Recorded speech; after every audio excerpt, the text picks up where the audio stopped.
Hello and welcome back to week 10. It's getting close. It's the last one of 2025. I'm joined by who else would you expect? It's only Carter. How are we doing? Yeah, what an intro that is. Yeah, we're back again. Just a few games this week, but we've got both the highlights here to review all of the business end of these divisions now. No games down up in the north, I should say. Bit quiet up there, but we got two absolute three-goal thrillers, both to nil, down in the south. Let's have a look at some footage. Yes, and we're starting in the south with Hartbury versus Bath.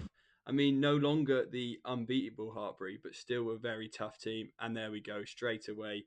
Getting back in the swing of things, Hartbury with a beautiful run down the wing, lovely ball in. And they just make it look easy, don't they?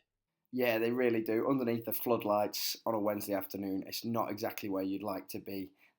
Top of the league, Hartbury and the Acorns not showing any signs of letting up. It's a lovely set piece into the box. Referee waves that one away. But yeah, definitely looks like it's all one-way traffic. Oh, we got Steven Gerrard in the midfield there, just pinging it out wide. Oh, and it's absolute finish as well. That is an outrageous goal, to be fair. And Hartbury already 2-0 up. It's looking hard for Bath here. Deserves a replay, this. I mean, it's a diagonal half on his left peg and very understated from the centre mid. Big old gap in midfield there, but men arriving in the box. But the right back just backs himself and it's a great finish. And you can just see that these boys really feel to be in a bit of a different league to some of these other teams. And there we go, the third one just to top it off. It's a really convincing win for Hartbury here. 3-0 there for Hartbury at the end. It's always going to be a challenge for Bath realistically, but they've done well and Hartbury come out on top. Yeah, unlucky one for Bath to take there. As I say, do find themselves at the bottom of the table and would have been hoping to maybe get at least a point out of that. We'll come on to how the table's shaping up, but it is grim viewing if you are from the southwest. Plenty of other possibilities still to come though, and a big win on the last day could change everything. But in the meantime, we're going to rob some footage, if you'll pardon the pun, pretty shamelessly actually. If you don't like it, you know who we are and you can come and have a shout at us. But we're going to go to the Archers, who had a fantastic afternoon against East London. Yes, robbing it indeed. But big credit to Cardiff Met TV. We said many, many times they put on some outrageous streams, and that's an outrageous goal. Straight away, Cardiff Met, only 6 minutes in, gets the ball at the edge of the box and absolutely pings it into that bottom left corner. Keeper cannot stop that. Cardiff Met have really turned it around the back end of this season and are looking a serious threat now. Yeah, it really is a tidy finish. There's an argument to say the keeper could do more, but just look at the confidence using how these boys playing it out the back. Ref's got to pull this one back. You can see that how this has made the highlights. Number 9's having none of it, but that is a pretty horror show challenge, and you'd like to see some repercussions from it. There's no room for that on the football pitch, Rob. You'd never see me make one of those challenges. Never, would you? Seen a few back in the day. I think you usually get away with the red cards. You talk yourself out of them ones. He's not managed to do it this time. And yeah, you can see why it is pretty late. But that puts East London on 10 men against Cardiff Met. It's going to be difficult from here. Yeah, but coming up to half time, you think you'd probably take hanging into this 1 goal down. You know, looking back at the red card, I mean, I am an ex-rugby player, but it does look a bit harsh. You know, we're both feet in. How high were we talking? But you have to respect the referee for making the decision early doors. And it's a decision that the Archers will definitely be pleased with. As I say, going into this 1-0 up now, looking to capitalise and make a second here. I think they will. And they do. It's another tidy finish, pure composure there. And yeah, you can see what it means to these lads. Let's not forget, this team last season, definitely not, oozing this kind of confidence. Had a bit of a shaky start. Still pulled off a good finish, but you can see the way they're playing together as a team. I think they're definitely believing that they could go all the way. And they do find themselves second in the table. Yeah, it's a really good goal, but it was also a surprise to see so many just up there with not much defence around. But I guess that's what happens when you go down to 10. It's always going to be difficult where you put the extra man.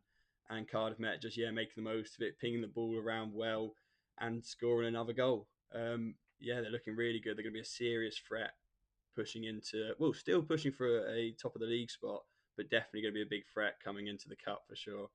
Yeah, expert analysis there, Rob. You're right. I think when you go down to 10 men, it gets a bit harder to have as many men behind the ball. I think, but let's not forget Cardiff Met still with the game in hand over East London. But this at the time will have been sort of a second, third big battle. So that red card really might just be a massive feature. And the referee again, brandishing the Edam cheese for a mouthy little Cockney bloke by the looks of things. I doubt this has gone down well, but the Archers fans loving it. He's holding on to what can only be described as his nether regions there. As I'm not sure if that was related in any sense to the red card, but it doesn't help his case. And in the end, it does finish Cardiff Met 3, East London 0. Yes, release the audio. Why did they cut that one off? I want to hear what you said. Someone released that. Only the East London and that referee will know for sure. I could give you a pretty good snatch impression of roughly what was said, but I'm gonna save the audience the trouble there. Love to see what we should get the ref on. Really, this is the new feature we should be bringing in. And if we were still on the podcast, I think maybe we need to bring that back. If we had the referee on to really run through those two decisions, I think the first one's a bit more cut and dry. The second one maybe he just doesn't like Londoners, but we'll have to see. And it really did seem a bit of a questionable one, but either way, like we say, had a massive impact on the game. The first red card, second one not so much.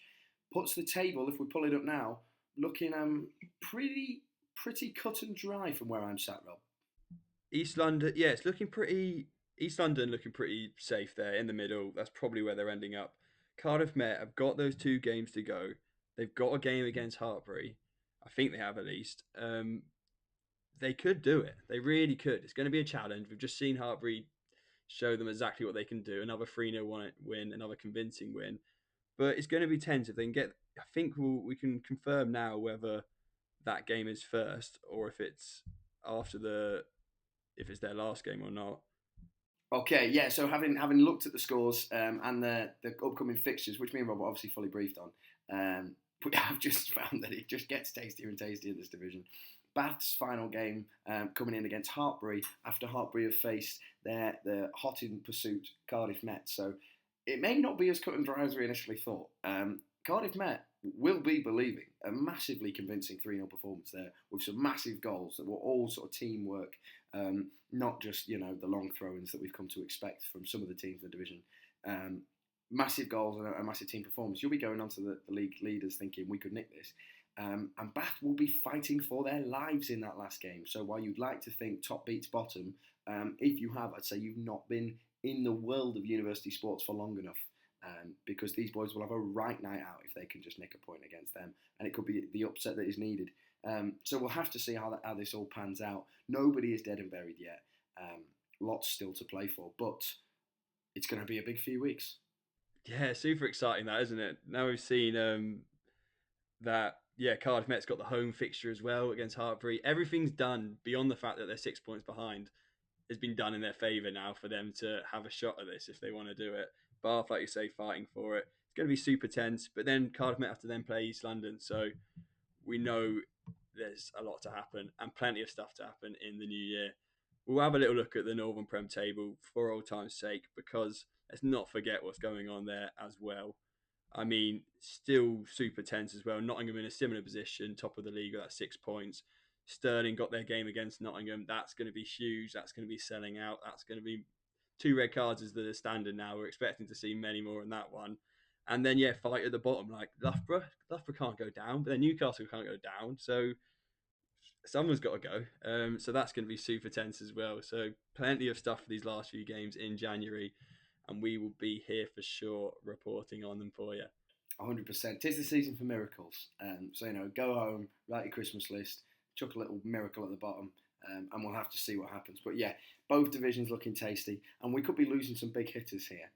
So yeah, we'll have to wait and see. And then just after that's all finished and the drama, when you think you can't take any more, when you are begging us, when our inbox is full of please, please, please, make it stop, I haven't slept in weeks, we will start covering the cup action, which as well as we do is about to be just as tasty. So we will see you all there. But if we don't catch you before then, Merry Christmas and a Happy New Year. I'll say it because Netflix is too scared to. Yeah, Merry Christmas indeed. We will see you all next year.